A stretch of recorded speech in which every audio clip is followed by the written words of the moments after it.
Childhood comes with many blessings, but it also comes with many burdens, including being the first to see and experience the paranormal.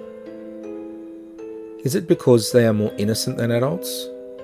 Or is it because they are easier to prey upon? As always, you decide. Ahead of the rest. Melbourne, Victoria, Australia, circa 1998. Mary was only a young girl, maybe 8 years old when she had this experience. And even when she retold it to me, she was lost for words. She didn't know what she had seen, and she had never seen anything like it again. Mary lived in Melbourne with her parents, in a house in the suburbs, and there was nothing unusual at home, and she said she had never experienced anything strange. In her backyard, there was a grassed area which had a small play slide and a trampoline. One day she wanted to go outside and play, and she told her mother. Her mother gave her permission, but as Mary was walking out of the back door of her house, she happened to look out to the backyard where the trampoline was. Because of the shape of the yard, the trampoline was on a very slight incline. But as she looked out, she immediately saw a man's head on the trampoline. The head sat on the trampoline with its eyes wide open and expressionless as it stared directly at her. She froze in fear and almost yelled. For a few moments she stared in terror and disbelief, and the head, motionless, stared back at her with that same emotionless and cold face. Then it started to roll down the slope of the trampoline, and as it did, it maintained its stare with her, never looking away. Mary, terrified, yelled and slammed the door shut and locked it. She ran back into the house to safety.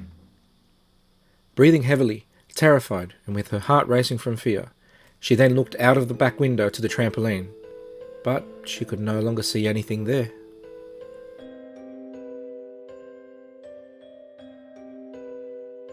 I would love to hear from you all about your own paranormal experiences. Our email details are at the end of the show and in the description.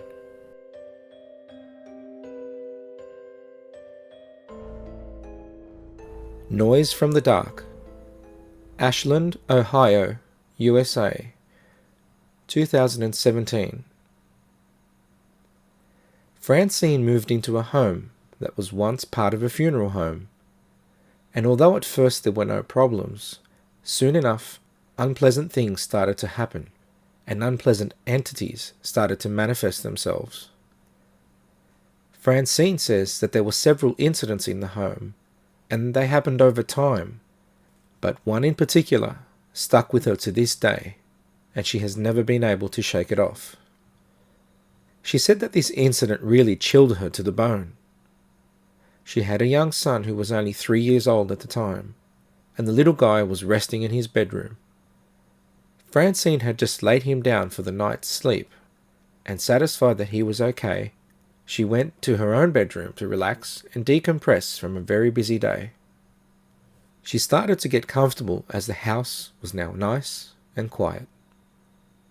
When all of a sudden, he let out a blood-curdling scream.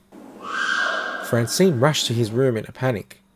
As a parent, all these scenarios played in her head in the matter of seconds it took to get to her child's room. As she burst into his room, she saw him, and he was as white as a sheet. He trembled as he spoke, and he was very visibly shaken. She asked him what had happened, and he explained to his mother that he had seen something in his room, but he just didn't know what it was. Francine insisted to him that he was now safe, but it wasn't much comfort to the young child. He was very much scared and was having trouble expressing to his mum what he had seen. He eventually described it for his mother, and told her that it was animal-like, but that it was human-like at the same time.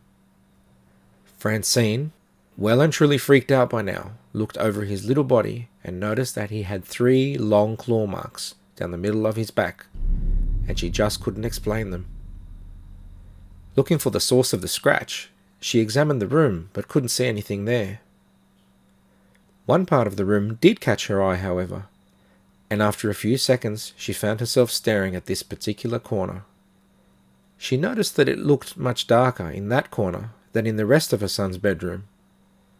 And, as she stared at the darkened corner, she suddenly heard what sounded like a sinister growling laugh coming from that area. Absolutely terrified, she scooped up her son out of his bed and immediately left the house. She did leave that house for a new one, she said, but this did not stop the activity. It seemed to follow her and her son regardless of where she went. She also said that it took intervention from several people from her religious organization to eventually expel this thing, whatever it was, away from them. Francine has never before or since been so absolutely terrified.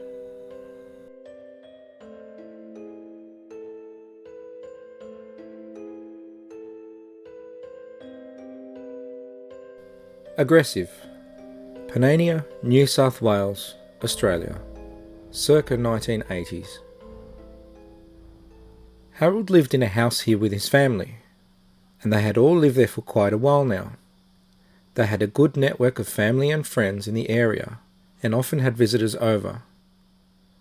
One day, when they did have some visitors over, the day went on as normal, until something very strange and bizarre happened.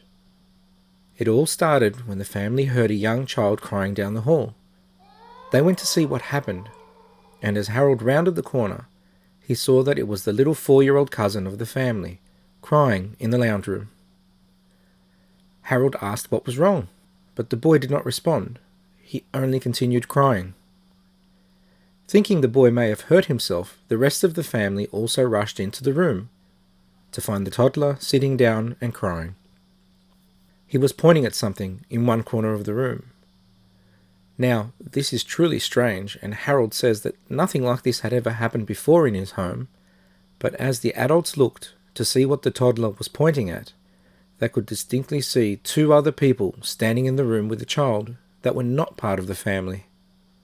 Harold said that these 2 additional people, one male and one female, were visible in the room by everyone, but at the same time, it was as if they also weren't there. The male figure in the room appeared very angry and aggressive, glaring at the child, waving his finger at the child, and he looked like he was screaming at him in a rage. While it was visibly obvious that the male was unleashing this torrent of anger towards the young boy, there was absolutely no sound coming from him that anyone could hear. Harold and his family watched in complete and utter shock at what they were all seeing. They just couldn't believe their eyes and didn't know what to make of the scene unfolding before them. If that wasn't enough, they were surprised even more when the female figure in the room could very clearly be seen trying to hold the male figure back, as if to stop the male from screaming at the terrified little boy. And yes, my friends, the story gets even stranger. Harold's shock very quickly turned to anger. Whoever they were, whatever they were, how dare they scold this child?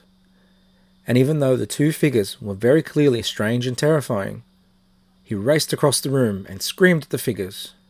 The figures actually saw Harold and turned to flee in fear, and then suddenly disappeared. That weekend, the family went away somewhere, and while they were away, Harold immediately had the house blessed, in the hopes that nothing this bizarre would ever happen again.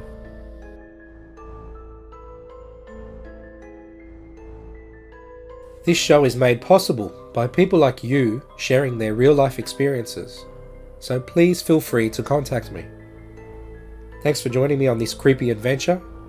Until next time.